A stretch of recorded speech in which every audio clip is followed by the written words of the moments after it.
अरे खुल जा, अरे खुल जाना। अरे अली बाबा खुल जा सिम सिम। अरे खुलता क्यों ना भूतनी के।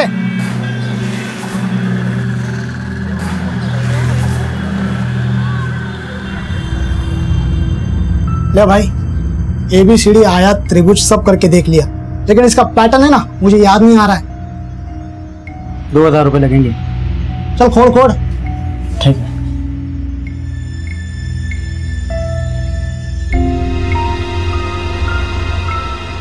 ले भाई, खुल गया, खुल गया। हाँ, और ये है पैटर्न।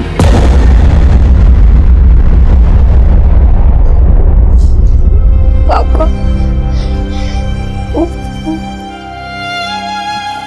प्रथम बेटा, अच्छे बच्चे रोते नहीं। पापा कहाँ चले गए? बोलो ना दादी, पापा कब आएंगे? आएंगे बेटा, बहुत जल्दी आएंगे।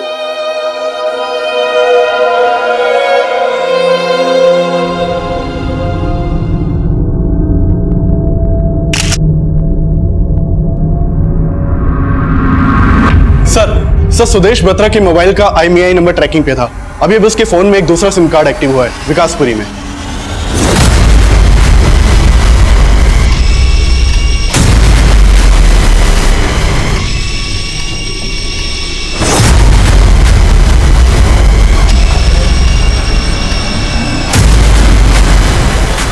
क्या हो रहा है?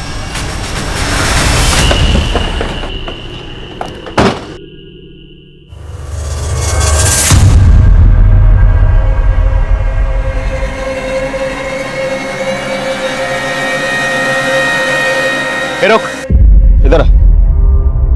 सुदेश कहाँ है? कौन सुदेश साहब? जिसका फोन तेरे पास है वही सुदेश। कौन सुदेश साहब? मैं नहीं जानता, ये फोन तो मैंने रास्ते में पड़ा मिला था साहब। नमस्कार, मैं सीनियर इंस्पेक्टर राजेंद्र सिंह आप सबका क्राइम पेट्रोल दस्तक में स्वागत करता हूं।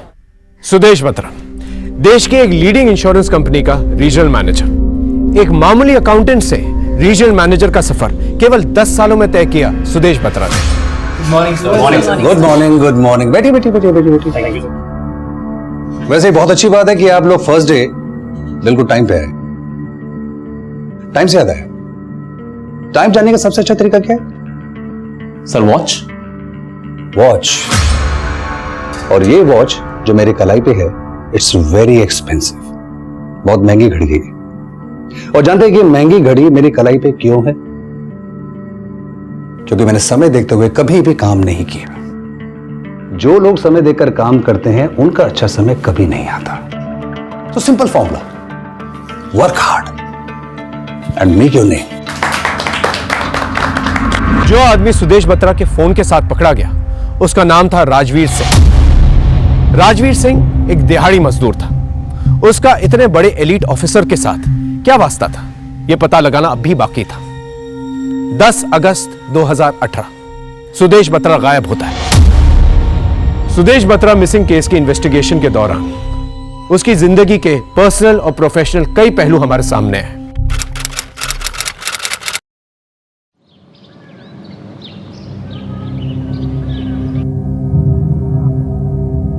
सुदेश, ये क्या चाय ठंडी हो रही है और तुम पेपर में लगे हुए हो? हाँ, आवाज कान में नहीं जाती ना? कान मरोड़ू क्या? हाँ, शुक्र है भैया, आपके तो सिर्फ कान मरोड़े जा रहे हैं, हमें तो माँ की मार पड़ती थी।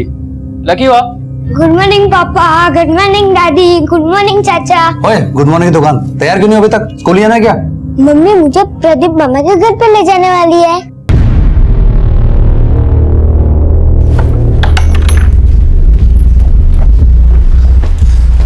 अंजलि, तुम्हारा मूड बदला नहीं अभी तक? बदल तो तुम गए हो, इसलिए मुझे भी अपना रास्ता बदलना पड़ेगा, और ये घर भी। अरे यार, तुम क्या ये बेकार की बातें बोलकर घर का माहौल इस तरह से खराब कर रही हो? बेकार की बात है? जो बोल रही हूँ एकदम ठीक बोल रही हूँ मैं। ऑफिस के 25 लोगों को हैंडल करना आसान काम है, तुमको हैंडल करना इम्पॉसिबल है।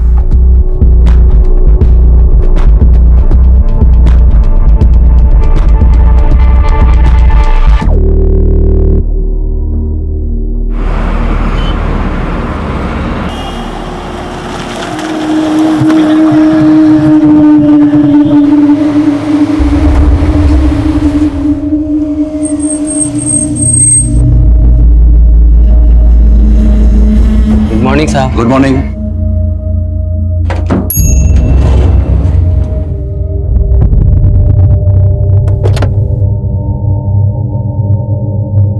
बाद में बात करती हूँ।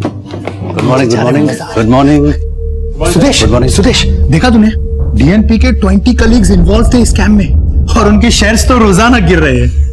लेकिन हमारे शेयर तो बढ़ रहे हैं ना। इट्स बेटर कि हम अपने काम पे फोकस करें। Get back to work. Madhu, आज का शेड्यूल लेके आओ।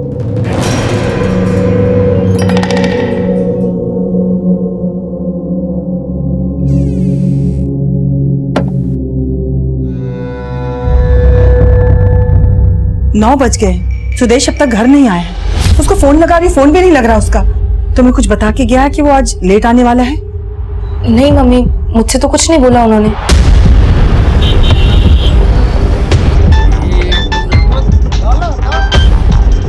देश माँ को फोन आ रहा है। हेलो। पराग, 11 बज गए, सुदेश अब तक घर नहीं पहुंचा है। मैंने उसका फोन भी ट्राई किया, फोन बंद आ रहा है। मैंने उसके ऑफिस भी फोन किया, पता चला वो टाइम पे ऑफिस से निकल गया। बेटा मुझे बहुत बहुत फिक्र हो रही है बेटा।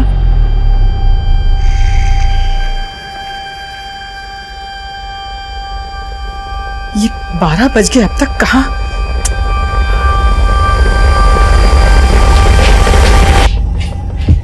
अंजलि, इतनी रात को कहाँ जा रही हो? सुदेश को ढूंढने। मैं जानती हूँ शायद वो कहाँ है। क्या वाकई अंजलि को पता था कि सुदेश उस रात कहां गया था? यह सवाल हमारी इन्वेस्टिगेशन का हिस्सा बनने वाला था, क्योंकि जब अंजलि ने मिसिंग कंप्लेंट लिखवाई थी तब उसने कहा था उसे बिल्कुल अंदाजा नहीं है सुदेश उस रात कहां गया था, और ना ही किसी पे शक जताया था। 10 अगस्त 2018 की रात को सुदेश बत्रा की तलाश शुरू कर दी गई।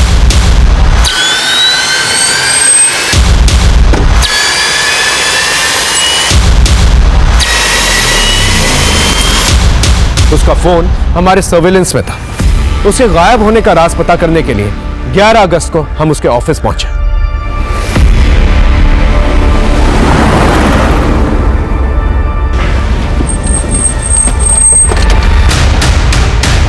डालो सर।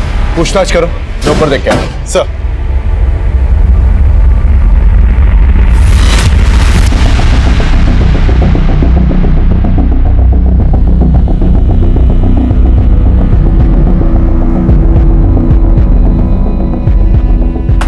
ये कौन है? राधिका सेन, क्रेडिट डिपार्टमेंट की हेड है। सुदेश सर और राधिका मैम अक्सर एक साथ ही निकलते हैं। अक्सर एक साथ ही निकलते हैं? सुदेश राधिका को ड्रॉप करता है? नहीं, राधिका मैम की खुद की गाड़ी है। ये राधिका का है? सर, हाँ राधा। सर पार्किंग लॉट में तो सीसीटीवी नहीं है। मैंने एग्जिट गेट के सीसीटीवी फुटेज चेक किए। सुदेश की गाड़ी यहाँ से 8 बजे निकली थी। ये सीसीटीवी फुटेज। लेकिन सर ये देखिए, ये सुदेश की गाड़ी है। ये 8 बजे यहाँ से निकली थी। जरा रिवाइंड करना। मधुरिमा जरा देख के बताना फुटेज, इसमें कहीं राधिका की गाड़ी नजर आती है? सर ये। Thank you very much. Thank you sir. 7:30 बजे राधिका और सुदेश पार्किंग लॉट में पहुंचते हैं, और ठीक 7:40 को राधिका अपनी गाड़ी लेकर निकल जाती है, और तकरीबन 20 मिनट तक सुदेश पार्किंग एरिया में ही रहता है। तो हो सकता है कि राधिका ही वो आखिरी शख्स हो जिसने सुदेश को आखिरी बार देखा। हाँ सर, कल सुदेश और मैं साथ में ही निकले थे। सुदेश ने बताया तुमसे मिलने के बाद वो कहां जाने वाला था? नहीं सर, बल्कि मैं खुद हैरान हूँ कि सुदेश अचानक से जा कहाँ सकता है। ऑफिस से निकलते वक्त क्या बातचीत हुई थी आप लोगों की? नथिंग स्पेशल, बस इधर उधर की बात है। कल तुम्हारी मीटिंग है एमडी के साथ? सुबह 11 बजे। Oh, let's meet tomorrow. Sure. Bye bye. आपके जाने के बाद सुदेश पार्किंग लॉट में 20 मिनट तक था। कहीं कुछ छुपा तो नहीं रही है? नहीं सर, जरूर सुदेश की वाइफ ने आपसे झूठ बोला होगा। कल आई थी वो मेरे घर, मैंने उसे कल भी क्लियर किया था कि सुदेश मेरे घर आया ही नहीं। अरे अंजलि, तुम यहाँ इस वक्त? सुदेश कहाँ है? सुदेश? मुझे क्या पता, बेडरूम में है ना? अरे Anjali, Anjali, how dare you! मैंने कहा ना सुदेश यहाँ नहीं है। तो सुदेश की वाइफ को शक है कि तुम्हारा और सुदेश का अफेयर है? हाँ सर, लेकिन ऐसा कुछ नहीं है सर। सुदेश भी परेशान रहता था अंजलि से, इसी वजह से। सुदेश ने बताया था मुझे कि अंजलि घर छोड़कर जाने वाली थी। और सुदेश सुदेश का यहाँ पे? मुझे नहीं पता सर। सर, पार्किंग एरिया में खून के धब्बे मिले।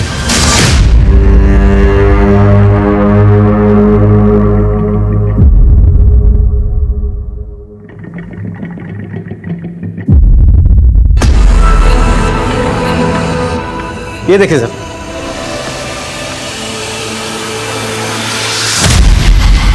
मामला सीरियस लगता है।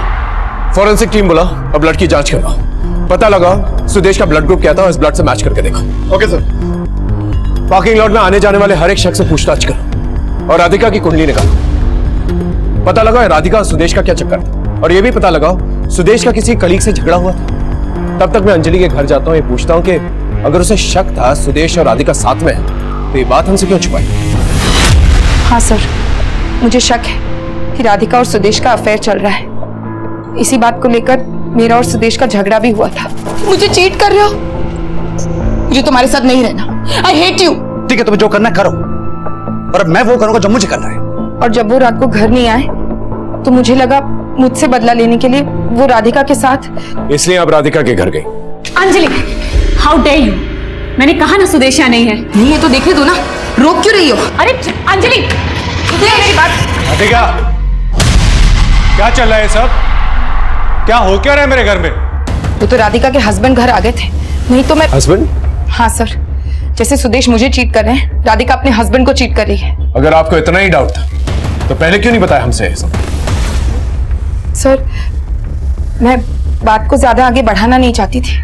वैसे कोई और बात है जो आप हमसे छुपा रही हैं? जी बिल्कुल नहीं, ऐसी कोई बात नहीं है। सर, मैंने सुदेश के ऑफिस में काम करने वाले सभी लोगों से बात की, लेकिन सबका यही कहना है कि उन्होंने कुछ भी सस्पिशियस नहीं देखा। और मैंने सुदेश के कॉल रिकॉर्ड भी चेक किए। उसका फोन कल रात उसके ऑफिस वाले एरिया में 7:55 को ही बंद हो गया। सुदेश और राधिका ऑफिस से 7:30 बजे निकलते हैं। ठीक 7:55 पे सुदेश का फोन ऑफ होता है और ठीक 8 बजे उसकी गाड़ी पार्किंग लॉट से निकलती है, और उसके बाद पार्किंग लॉट में ये खून के धब्बे। क्या कनेक्शन हो सकता है? सर, सुदेश के कॉल रिकॉर्ड में तो कुछ भी सस्पिशियस नहीं मिला है, लेकिन हाँ, एक बात जरूर पता चली है कि सुदेश और राधिका के बीच अक्सर फोन पर काफी बातें होती थी। ये देखिए सर, वो भी देर रात तक। पर राधिका का कहना है कि वो सुदेश से किसी प्रोजेक्ट को लेकर बात करती थी। और दूसरी ओर अंजलि को लगता है कि सुदेश राधिका के साथ था उस रात। हो सकता है जो अंजलि ने ना देखा, राधिका के पति ने देख लिया सुदेश को अपने बेडरूम में। सर, मुझे लगता है सुदेश के गायब होने का कनेक्शन राधिका के घर से ही मिल सकता है।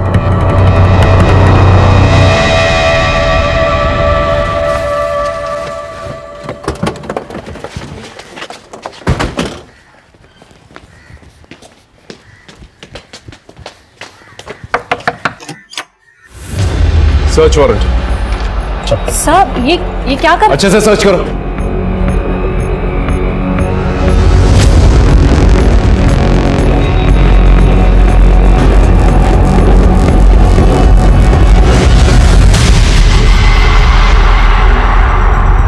राधिका के घर पे हमें कुछ सस्पिशियस नहीं मिला जो सुदेश की मौजूदगी साबित कर सके। पार्किंग एरिया में जो ब्लड हमें मिला था वो ब्लड सुदेश के ब्लड ग्रुप से मैच करता था, लेकिन अब भी किसी नतीजे पे पहुंचना संभव नहीं था। अब तक की इन्वेस्टिगेशन में सुदेश की पर्सनल लाइफ सामने आई थी, लेकिन अब भी प्रोफेशनल लाइफ के गड़े मुर्दे उखड़ने बाकी थे। जिस दिन सुदेश गायब हुआ था उसके अगले दिन ही उसकी अपनी कंपनी के एमडी से एक इंपॉर्टेंट मीटिंग थी। ये मीटिंग डीएनपी बैंक में हुए 2000 करोड़ के स्कैम के बारे में थी। जिस तरह से डीएनपी का रीजनल मैनेजर ये स्कैम के बाहर आने से पहले ही अंडरग्राउंड हो गया था, क्या उसी तरह सुदेश भी गायब हुआ था? सर, अगर ये सुदेश वाकई में कोई स्कैम करके गायब हुआ है तो वो ब्लड जो हमें पार्किंग में मिला उसकी क्या कहानी है? ब्लड ग्रुप तो सुदेश से ही मैच कर रहा है। जो बंदा हजारों करोड़ का स्कैम करवा सकता है उसके लिए एक गलत लीड तैयार करवाना मामूली सी बात है। या हो सकता है मामला बिल्कुल उलट हो। यानी स्कैम किसी और ने किया। आपका मतलब राधिका से तो नहीं? करेक्ट। राधिका क्रेडिट डिपार्टमेंट की हेड है। उसने शायद किसी को गलत लोन दिया और इस बात की भनक सुदेश को पड़ गई और इसलिए उसे गायब कर दिया गया। सर, सुदेश बत्रा के मोबाइल का IMEI नंबर ट्रैकिंग पे था। अभी अब उसके फोन में एक दूसरा सिम कार्ड एक्टिव हुआ है विकासपुरी में।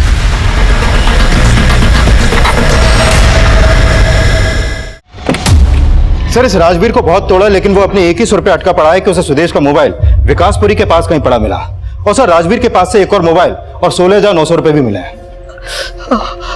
साहब माना कि वो फोन मेरा नहीं है, लेकिन पैसे तो मेरे हैं ना साहब। वो फोन तो मुझे रास्ते में पड़ा मिला साहब, लेकिन पैसे मेरे कमाई के साहब, चोरी ना किया मैंने। बताओ साहब। अच्छा, क्या धंधा करता है? कुछ भी कर लेता हूँ साहब, जैसे कि पेंटिंग करना हो या माल यहाँ से वहाँ ले जाना हो, कुछ भी कर लेता हूँ साहब। साहब गरीब आदमी का बैंकों में पड़ा पैसा बड़े बड़े लोग उठा के ले जाते, उन्हें कोई नहीं धरता, लेकिन मैंने जमीन से पड़ा फोन क्या उठा लिया, आपने मुझे धर लिया साहब। साहब माँ कसम साहब, अगर मेरा फोन भी जमीन पर गिर जाए ना तो भी ना उठाऊं मैं इसके आगे साहब। पैर साहब, नौटंकी नहीं, नौटंकी नहीं। ये नौटंकी ना है साहब, दिल रो रहा है मेरा साहब, मेरा विश्वास करो साहब। मैंने कुछ नहीं किया साहब, मैंने कुछ नहीं किया। आप चाहो तो मैं आपको वो जगह भी दिखा देता हूँ जहाँ पे वो फोन मिला साहब।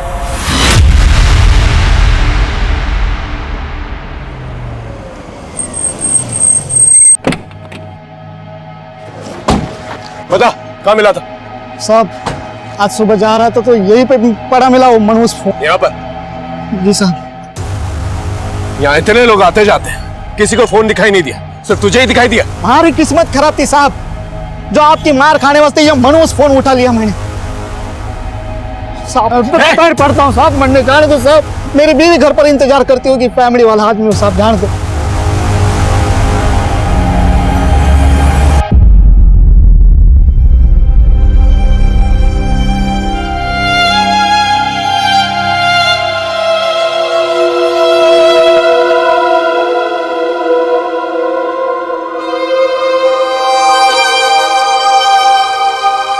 घर का माहौल खराब कर दिया तुमने, मुझे तुम्हारे साथ नहीं रहना। I hate you. ठीक है, तुम्हें जो करना करो, और मैं वो करूंगा जो मुझे करना है।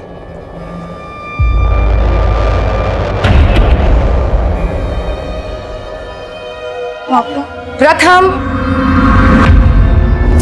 प्रथम यहाँ क्या कर रहे हो? खाना लगा दिया, चलो खाना खाते हैं। आप पापा से नाराज है इसलिए पापा चले गए ना? बोलो ना पापा कहाँ है? मुझे नहीं पता बेटा, लेकिन वो जल्दी आ जाएंगे। पहले आप खाना खाओ। पापा नहीं आते तब तक मैं खाना नहीं खाऊंगा। प्रथम जिद मत करो बेटा। अंजलि, प्रथम को तो तुम दिलासा दे रही हो, लेकिन तुम्हारे और सुदेश के बीच में इतना कुछ हो गया और तुमने मुझे बताया तक नहीं। मम्मी प्लीज, आप फिलहाल ये सब बातें मत कीजिए। अभी तो सिर्फ मैं ये चाहती हूँ कि सुदेश जल्द से जल्द सही सलामत घर वापस आ जाए। माँ नीचे पुलिस आई है, वो कह रहे हैं उन्होंने उस आदमी को अरेस्ट कर लिया है जिसके पास सुदेश भैया का फोन था। सर राजवीर के बारे में एक बात पता चली है। बिजवासन पुलिस भी राजवीर को ढूंढ रही है। बिजवासन थाने में उसकी मिसिंग कंप्लेंट फाइल है। ये देखिए सर 10 अगस्त की रात को जब राजवीर अपने घर नहीं पहुंचा तो उसकी बीवी ने उसकी मिसिंग कंप्लेंट फाइल करवाई थी।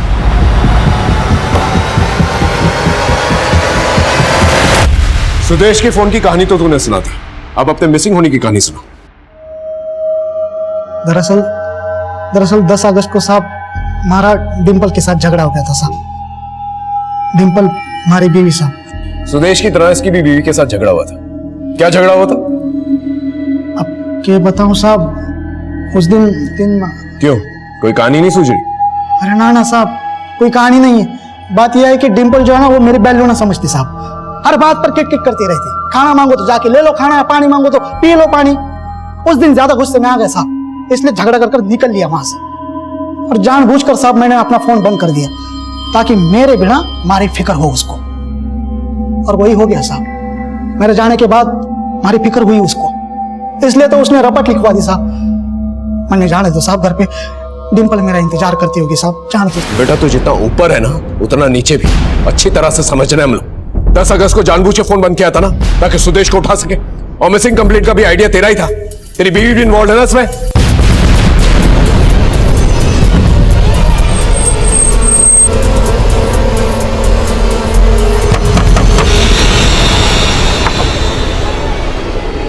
डिम्पल जी। पूरा घर सर्च करो। अरे सब कहाँ जा रहे हो? अंदर कहाँ जा रहे हो? अरे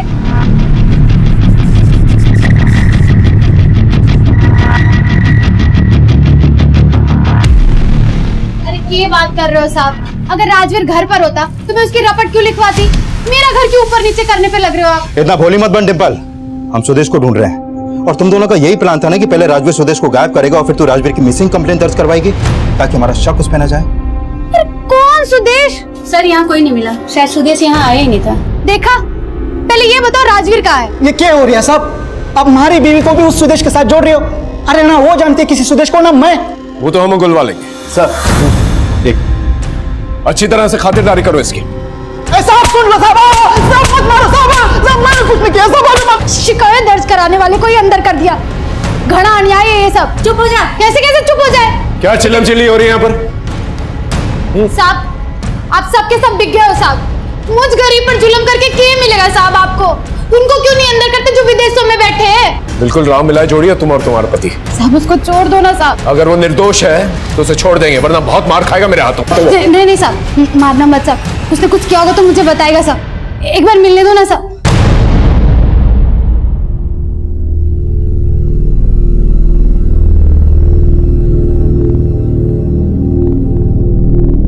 टिम्पू 5 मिनट है तेरे पास, जो बात करनी है कर ले। क्या भसड़ मचा रखी है तन्ने? पहले मेरे गहने गायब कर दिए, अब आदमी गायब कर दिया। अरे बस कर टिम्पू यार, बस कर। तन्ने के लागे से मैं ऐसा कुछ कर सकता हूँ क्या? मारी मती मारी गई थी, जो रास्ते में पड़ा वो फोन मैंने उठा लिया और फंस गया यार। लेकिन इन लोगों ने मैंने बहुत मारा टिम्पू, बहुत मारा मैंने यार। मैंने कुछ नहीं किया है टिम्पू, सारी कसम मैंने कुछ नहीं किया। रोता क्यों? रोता, हमने कुछ ना किया ना, हमें कुछ ना होगा। I love you Timpu, I love you यार।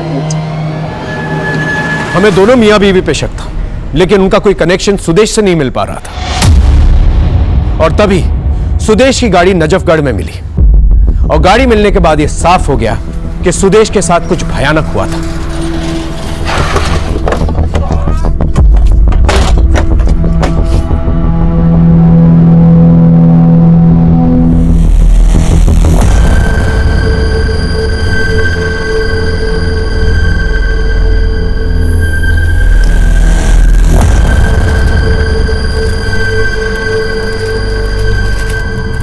सर 3 दिन से गाड़ी यहाँ पर पड़ी थी। आसपास के लोगों को शक हुआ तो उन्होंने लोकल पुलिस को इन्फॉर्म किया। गाड़ी में खून के धब्बे और ये चाकू।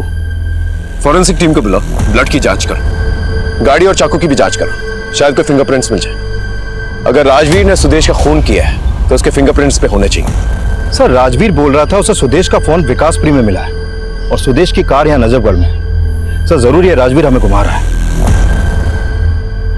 राजवीर पे हमें शक तो था, लेकिन एक मामूली दिहाड़ी मजदूर का इतने बड़े ऑफिसर के साथ क्या कनेक्शन था, ये हम समझ नहीं पा रहे थे। हो सकता था राजवीर को सुपारी मिली थी सुदेश को गायब करने के, लेकिन ये एक ऐसी थ्योरी थी जिसे सच साबित करने के लिए हमारे पास कोई भी ठोस सबूत नहीं था। इसीलिए हमने इन्वेस्टिगेशन की दिशा बदली और हमने सुदेश की फैमिली और उसके ऑफिस के लोगों को खंगालना शुरू किया। सुदेश एक जिम्मेदार बेटा था और अच्छा पिता भी, लेकिन उसकी बीवी अंजलि के साथ उसका रिश्ता ठीक नहीं था।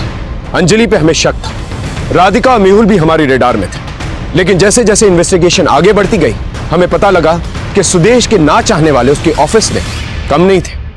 ये क्या सचिन, तुम्हारे टारगेट्स पूरे क्यों नहीं हो रहे? सर मैंने 200 से भी ज्यादा क्लाइंट्स को कॉल किए हैं, 4-4 बार किए हैं sir. I did my best sir. किसी का फेलियर उसका बेस्ट नहीं हो सकता। आप सभी को ये प्रॉब्लम है कि 200 क्लाइंट को कॉल किया, 2000 क्लाइंट को कॉल कीजिए। अगले महीने के रेगुलर टारगेट के साथ साथ इस महीने का डेफिसिट भी पूरा करना है। Okay sir.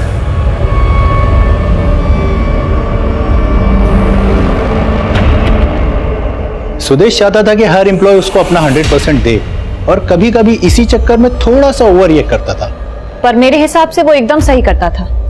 बॉस अगर बॉस की तरह बिहेव ना करे और इजीली सेटिस्फाई हो जाए तो ग्रोथ कैसे होगी कंपनी की?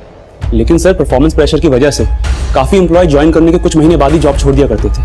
हमने सुदेश से बात भी की थी इस बारे में। गौरव तुम समझ नहीं रहे, मार्केट में इतना कंपटीशन है, अगर हम अपने स्टैंडर्ड रेज नहीं करेंगे तो हमारी कंपनी ग्रोथ कैसे करेगी? और जो कंपनी में अच्छा काम करता है हम उसे इंसेंटिव देते हैं, वो सब प्रॉब्लम। लेकिन सुदेश एक चंक ऐसा भी है जो रिजाइन कर रहा है, हमारे यहाँ ट्रेनिंग लेता है, स्ट्रेटेजी सीखता है और जाके दूसरी कंपनी ज्वाइन कर लेता है। इससे नुकसान हमारा ही है, प्लस कंपनी की इमेज खराब हो रही है। उनको ऐसा लगता है कि हमारा वर्किंग एनवायरनमेंट बहुत स्ट्रेसफुल है। हाँ तो ठीक है ना, ऐसे लोग ही यहाँ पर अप्लाई करेंगे जो स्ट्रेसफुल माहौल में काम कर सकते हैं, जिसको झेल सकते हैं। सर जो लोग प्रेशर झेल नहीं पाए वो खुद ही जॉब छोड़कर चले गए और कुछ लोगों को सुदेश ने निकाल दिया। अब ऐसे लोगों को सुदेश से कुछ ना कुछ शिकायत तो होगी ही, बट आई डोंट थिंक कि सुदेश की कभी भी किसी से कोई पर्सनल दुश्मनी रही होगी। मुझे इस कंपनी के उन सभी एम्प्लॉयज की डिटेल चाहिए जो जॉब से निकाले गए, और उनकी भी जिन्होंने खुद जॉब छोड़ी। सर सुदेश सर टारगेट को लेकर स्ट्रिक्ट तो थे, पर उतना ही जेनरस भी। इनफैक्ट लास्ट ईयर पूरे स्टाफ को डबल बोनस अनाउंस किया था उन्होंने, और इस साल तो बोनस ट्रिपल करवाने का प्रपोजल देने वाले थे वो। इनफैक्ट वो अपने एम्प्लॉयज को खुश रखने में कोई कसर नहीं छोड़ते थे। आप भी खुश थे उनसे? जी, मैं भी बहुत खुश थी। इनफैक्ट सुदेश सर बहुत ही अच्छे बॉस हैं। इस मधुरिमा के भी कुंडली निकालो, बहुत तारीफ करी अपने बॉस सुदेश की। ये सुदेश की पर्सनल असिस्टेंट थी, तो हो सकता है पर्सनल रिलेशन भी डेवलप हुए हैं दोनों के बीच में। Okay sir.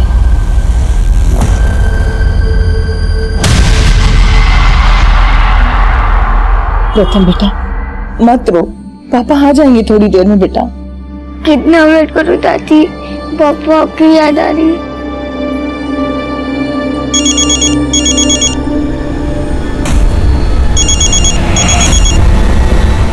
हेलो,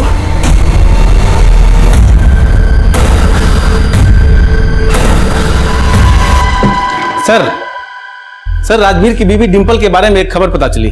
सर ये डिंपल प्रोस्टिट्यूट थी। इसके बहुत सारे क्लाइंट्स थे पहले, लेकिन राजवीर से शादी करने के बाद उसने वो सब काम छोड़ दिया। डिंपल एक प्रोस्टिट्यूट थी। डिंपल जैसी लड़की का, उसके पति राजवीर का सुदेश के साथ क्या कनेक्शन हो सकता है? लगता है डिंपल से मिलना पड़ेगा। अंजलि क्या हुआ? तू रो क्यों रही है? किसका फोन था? अरे तू चुप क्यों है, बोलते क्यों नहीं? मम्मी, सुदेश किडनैप हो गए। किडनैपर का कॉल था। हेलो, सुदेश की बीवी है ना तुम? कौन बोल रहा है? ये जानने की जरूरत नहीं है। अगर सुदेश को जिंदा देखना है तो तुझे 50 लाख देने होंगे।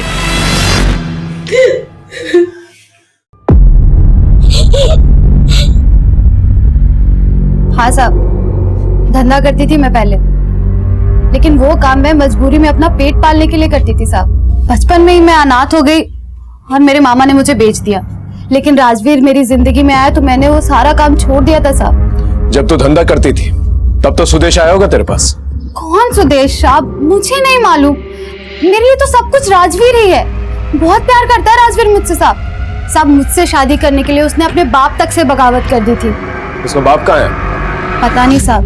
मुझसे शादी करने के बाद राजवीर के माँ बाप ने उससे सारे रिश्ते नाते तोड़ दिए साहब। जिस आदमी ने मुझे उस दलदल से निकाला, जिसने मुझसे शादी तक की साहब, वो इतना बुरा काम नहीं कर सकता साहब। सर जिन एम्प्लॉयज ने सुदेश की लीडरशिप में रिजाइन किया उनमें से ये नीरज दहिया भी है। सर ये नीरज और सुदेश कभी बहुत अच्छे दोस्त हुआ करते थे। 2 साल पहले ये दोनों ही रीजनल मैनेजर के दावेदार थे, लेकिन कंपनी ने चुना सुदेश को। सर ये सुदेश के रीजनल मैनेजर बनने के बाद नीरज ने उस कंपनी से रिजाइन कर दिया और डीएनपी इंश्योरेंस कंपनी यानी राइवल कंपनी को ज्वाइन किया। और इतना ही नहीं सर, सुदेश की कंपनी से जाते जाते नीरज वहां के कुछ टॉप परफॉर्मर्स को भी अपने साथ ले गया और उस कंपनी के कई क्लाइंट्स को भी।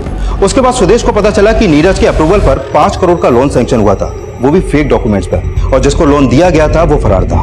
ये क्या है राधिका, तुमने ये देखा कैसे नहीं? क्रेडिट डिपार्टमेंट की हेड हो तुम, प्रॉपर पेपर वर्क के बगैर ये लोन सैंक्शन हुआ कैसे? सॉरी सुदेश, लेकिन नीरज ही डील कर रहा था। उसका कहना था कि क्लाइंट उसकी पहचान का है। उसने मुझे धोखे में रखा, मैं क्या करती? I am so sorry. फिर सुदेश ने लीगल एक्शन लिया और फ्रॉड के केस में नीरज को अरेस्ट करवाया।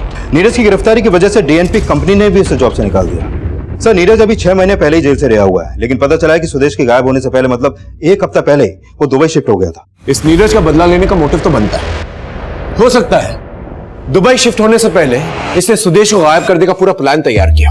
पॉसिबल है सर, और इसमें राधिका भी शामिल हो सकती है, क्योंकि जेल से रिहा होने के बाद नीरज और राधिका के बीच फोन पर अक्सर बातें होती थी और राधिका के कॉल रिकॉर्ड में नीरज का नंबर भी शो हो रहा है।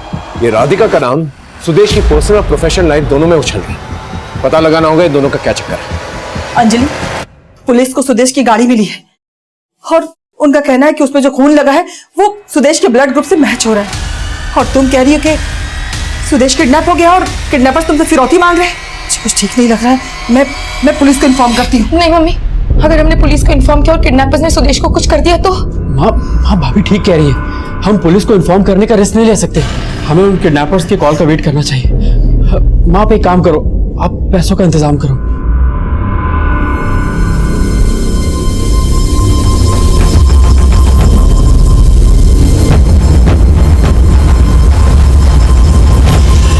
सुदेश की बीवी का कहना है कि सुदेश का अफेयर था तुम्हारे साथ। तेरी नीरज का क्या चक्कर है? आप ऐसे ही मेरे कैरेक्टर पे उंगली नहीं उठा सकते। उंगली तो पहले से उठ रही है मैडम आप पर।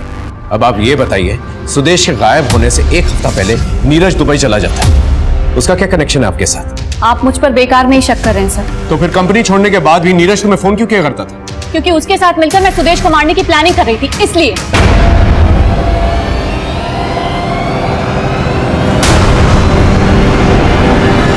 यही सुनना चाहते थे ना आप? लेकिन ऐसा कुछ नहीं है सर। नीरज मुझे कॉल करता था, मैंने कभी उसे सामने से कॉल नहीं किया। आप चाहे तो इन्वेस्टिगेट कर सकते हैं।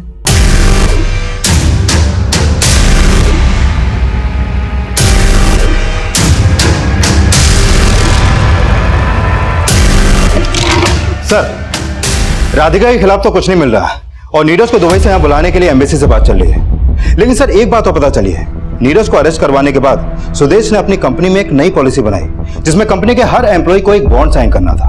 कैसा बॉन्ड? अगर कंपनी का कोई भी एम्प्लॉय जॉब छोड़ के जाता है तो वो कंपनी के किसी भी एम्प्लॉय या किसी भी क्लाइंट को अपने साथ नहीं ले जा सकता, ताकि एम्प्लॉय कंपनी छोड़ने की हिम्मत ही ना करे। Right sir. कंपनी के कई एम्प्लॉयज को बॉन्ड का आइडिया अच्छा नहीं लगा सर। और सर ये भी पता चला है कि इसी दौरान उसी कंपनी में काम करने वाले अक्षय और गौरव को भी बाहर से जॉब के काफी अच्छे ऑफर आए, लेकिन इस बॉन्ड के चलते ये लोग जॉब स्विच नहीं कर पाए। सर सुदेश की गाड़ी में जो चाकू मिला था उस पर किसी के फिंगरप्रिंट के निशान नहीं मिले, लेकिन सुदेश की गाड़ी की सीट पे जो उंगलियों के निशान मिले थे वो राजवीर के फिंगरप्रिंट से मैच करते हैं।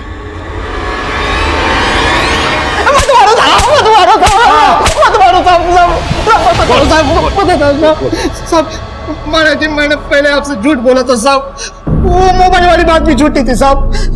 दरअसल मैं उस रात नजफगढ़ से जा रहा था साहब, तो तुम्हारी नजर एक गड्ढे के ऊपर गई साहब। उसका दरवाजा खुला था, मैंने अंदर झांक कर देखा तो अंदर एक आदमी की लाश थी, शायद सुदेश की लाश होगी साहब। तूने मारा था उसे? नहीं साहब, मैंने नहीं मारा था साहब, वो तो पहले से मारा पड़ा हुआ था साहब। उसका चेहरा भी बिगाड़ दिया था साहब, पहचान नहीं आ रहा था। मैं तो सिर्फ उसकी महंगी घड़ी, चेन और मोबाइल के लालच में आ गया साहब। मैंने वो चेन, घड़ी, मोबाइल अपने पास रख लिया और फिर मैंने सोचा कि गाड़ी भी चुरा लेता हूँ, इसलिए पहले बॉडी को ठिकाने लगाने ले गए साहब।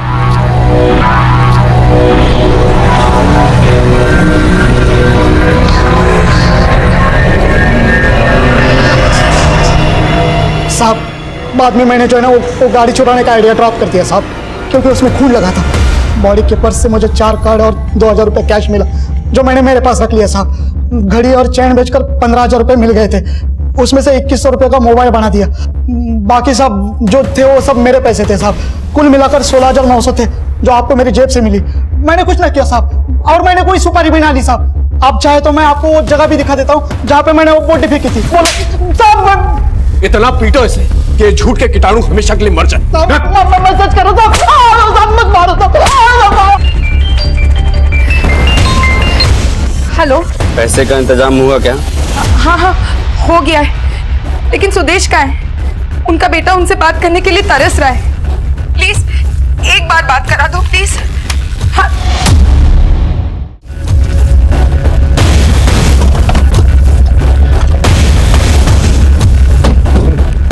बता साहब, यही फेंकी थी मैंने वो लाश। आसपास देखो।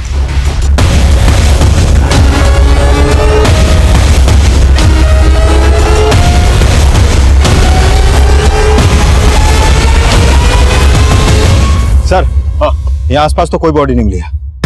माँ कसम साहब, मैंने यही फेंकी थी बॉडी। तुझे मार कर यही गाड़ दूंगा, समझा? साहब मेरा यकीन करो साहब, मैं झूठ नहीं बोल रहा हूँ साहब। लेके जाओ उसे। अरे मेरी बात तो सुन लो साहब। अरे मैं एक नंबर का झूठा है, लेकिन फिर भी चांस नहीं लिया जा सकता। लोकल पुलिस से पता करो कोई बॉडी मिली उन्हें, और सुनार से भी पूछो जिसने घड़ी और चेन खरीदी इससे।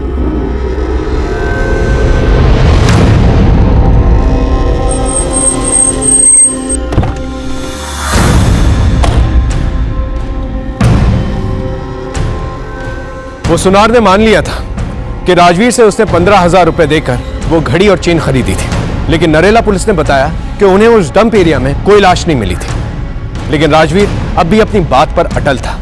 उसने कहा कि उसने वो बॉडी उसी डंप एरिया में फेंकी थी। अगर वाकई में उसने ऐसा किया था तो फिर वो लाश गई कहां थी? ये तो ये भी मेरे बेटे सुदेश की है। क्या हुआ सुदेश को? देखिए, फिलहाल हमें कोई लाश नहीं मिली है, लेकिन जिस आदमी के पास सुदेश का फोन बरामद हुआ था उसने कहा उसे गाड़ी में एक लाश मिली थी, लेकिन उसका चेहरा इतना बिगड़ा हुआ था कि उसे पहचानना बहुत मुश्किल था, और वहीं पर ये सारी चीजें मिली। लेकिन जब हम उस जगह पर पहुंचे वहां कोई लाश नहीं थी। अब पूरे दावे के साथ तो नहीं कह सकते हैं, लेकिन हो सकता है कि राजवीर ने सुदेश को मारा।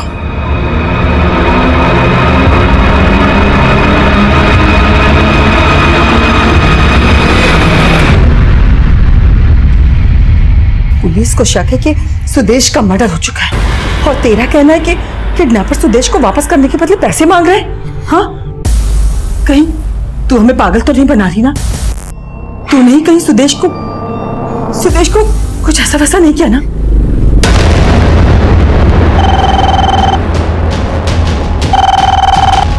हेलो,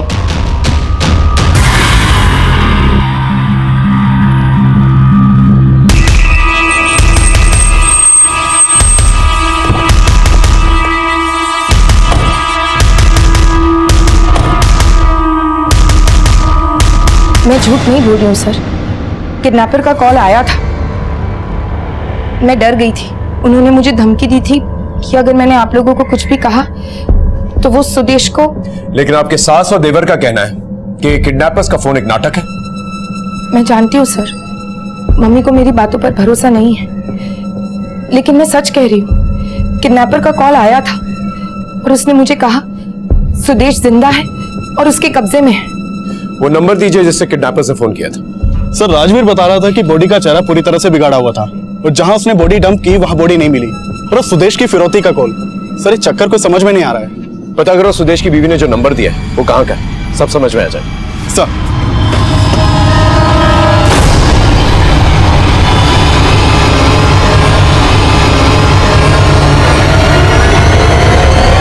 हाँ देते बोलो। सर जिस पीसीओ से अंजलि को फोन किया गया था उसका पता चल गया है। यहाँ आसपास कहीं सीसीटीवी भी नहीं है। पीसीओ के ओनर को मैंने सारे संदिग्धों की फोटो दिखाई, लेकिन उसने किसी की पहचान नहीं की। उस पीसीओ के आसपास के एरिया को चेक करो, और ये भी पता करो कि वाकई में अंजलि को उस पीसीओ से किडनैपर्स के फोन आते थे या ये सब एक कहानी। हमने उस पीसीओ के आसपास सभी रास्तों पे पूछताछ की, और पास की एक दुकान में सीसीटीवी में हमें राजवीर की पत्नी दिखाई दी एक और आदमी के साथ।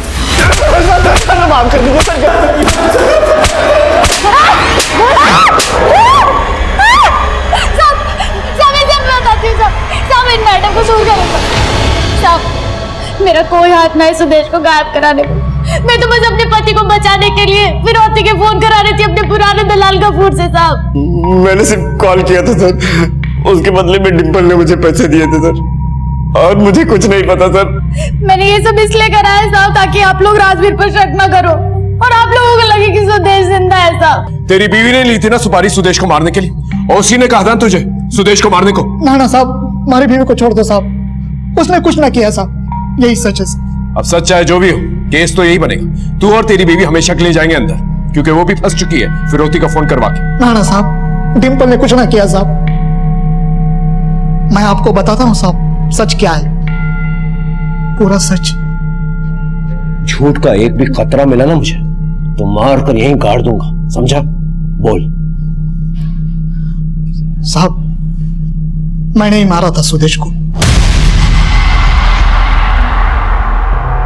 मैंने लोन पे स्कूटी ली थी साहब, डिंपल के कहने पर। उसकी किस्त चुका नहीं पा रहा था साहब, बार बार बैंक वाले फोन करते थे और स्कूटी उठाने की धमकी देते थे। इसलिए फिर मैंने चोरी करने का प्लान बना लिया साहब। मैंने देखा कि इन बड़ी बड़ी कंपनियों में काम करने वाले लोग चलता फिरता पैसों का शौकेस है। मैंने सोचा इन लोगों को लूट कर मेरी स्कूटी की किस्त चुक सकती है।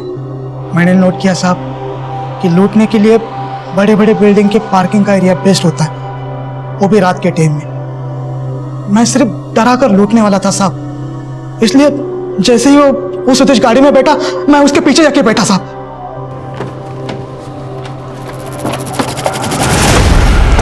जाएगी। चुपचाप से अपना कीमती सामान निकाल, समझना? कुछ होशियारी मत करना।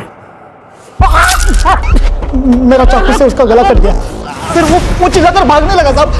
वो भागने लगा तो मैं भी उसके पीछे गया और वो चिल्लाने लगा। उसके बाद फिर मैंने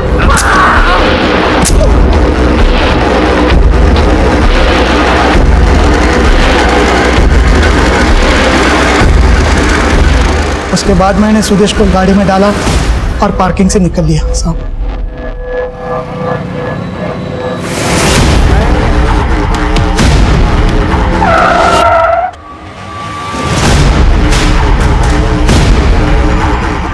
उसका सोने का चैन, घड़ी, मोबाइल सब मैंने मेरे पास रख लिया साहब।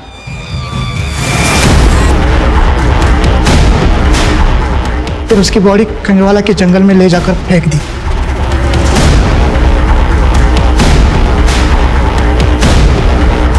उसके बाद पत्थर से उसका चेहरा बिगाड़ दिया।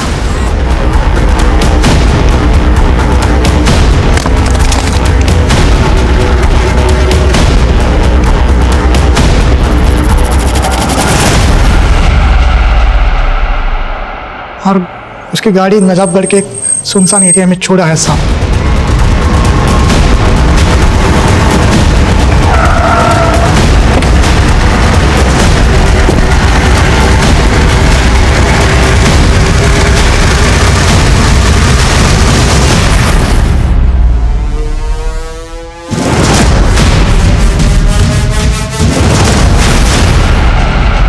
सर, डीएनए से कंफर्म हो गया है कि वो लाश सुदेश की है।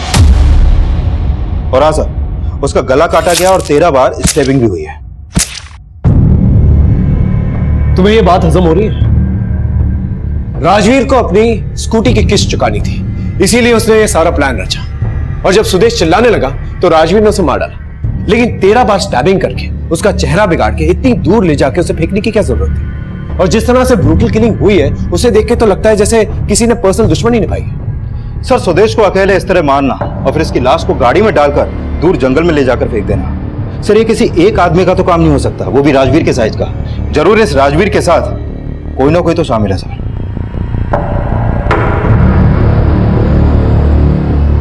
इस बार मैंने पूरा सच बोला है साहब, हमारे डिंपल की कसम साहब। मैंने ही मारा था सुदेश को, यही सच है, यही सच है साहब।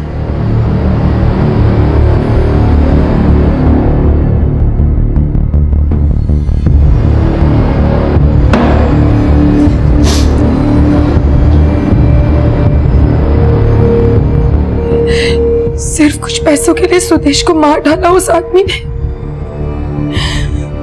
यकीन नहीं होता। What do you mean by यकीन नहीं होता है?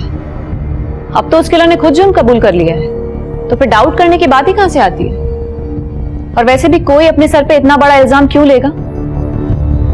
Anyway, let's get back to work. MD sir ने बोला है अब सुरेश के जाने के बाद मुझे उसका काम देखना है।